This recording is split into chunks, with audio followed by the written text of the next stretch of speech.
Assalamualaikum warahmatullahi wabarakatuh. Perkenalkan, nama saya Della Puspitasari, saya dari S1 Akuntansi. Baiklah, di sini saya akan menjelaskan tentang materi bab satunya tuh pengertian pajak. Yang pertama tuh jelaskan pengertian pajak. Pajak adalah kontribusi wajib kepada negara yang dibayar oleh individu atau badan usaha berdasarkan undang-undang tanpa mendapatkan imbalan langsung. Pajak digunakan untuk membiayai pengeluaran negara dalam rangka kesejahteraan rakyat. Yang kedua itu ada sebutkan perbedaan pajak, retribusi, dan sumbangan, berikan contoh. Yang pertama tuh kayak ada pajak, ada kayak sifat tuh wajib, imbalan langsung tidak ada. Ada lagi dasar hukum diatur dalam undang-undang. Ada lagi contohnya tuh kayak pajak penghasilan atau PPh atau PPN. Ada lagi selanjutnya tuh kayak retribusi yang bersifat wajib, ada lagi imbalan langsung, ada atau berupa jasa, ada lagi dasar hukum, peraturan daerah, ada lagi kayak contohnya tuh kayak retribusi parkir. Ada lagi kayak sumbangan. Yang pertama itu ada kayak berupa sifat, sukarela, ada lagi imbalan langsung, tidak ada.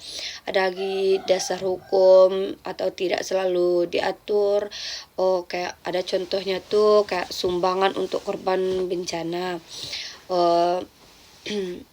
Ada lagi pertanyaan nomor 3 tuh kayak sebutkan fungsi dari pajak. Yang pertama tuh ada fungsi anggaran, yang kedua ada fungsi mengatur, yang ketiga itu ada fungsi stabilitas, yang keempat itu ada fungsi retribusi pendapatan. Ada pertanyaan yang nomor 4, kayak jelaskan bagaimana pajak menurut azas pemungutan pajak. Jawabannya itu ada menurut Prof. Adam Suts Azanza. Yang pertama itu ada equity atau keadilan, ada korti atau kepastian hukum, ada consistency of plan atau keyakinan waktu pembayaran, ada efisiensi. Selanjutnya itu pertanyaan nomor 5 tuh ada apa yang maksud dengan perlawanan terhadap pajak, berikan contohnya. Jawabannya itu kayak berlawanan terhadap pajak adalah tindakan menentang kewajiban pajak secara terbuka karena alasan politik atau ketidakpercayaan pada pemerintah. Contohnya tuh kayak kelompok masyarakat menolak membayar pajak karena merasa penggunaan dana tidak transparan. Ada lagi yang keenam tuh pertanyaannya tuh apa yang dimaksud dengan pengelakan terhadap pajak, berikan contoh.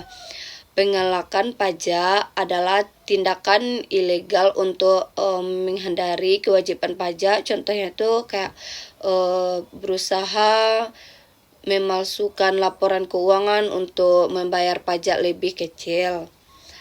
Ada lagi yang ke nomor 7-nya tuh pertanyaannya tuh jelaskan dari pemungutan pajak harus berasal pada efisiensi, berikan contohnya. Jawabannya tuh kayak artinya biaya dan usaha mengungut pajak tidak boleh lebih besar dari hasilnya. Contohnya tuh ada pemungutan e-filing atau e-billing untuk memudahkan pembayaran pajak. Ada lagi pertanyaan satu lagi yang nomor 8-nya, apa yang maksud dengan sistem self assignment?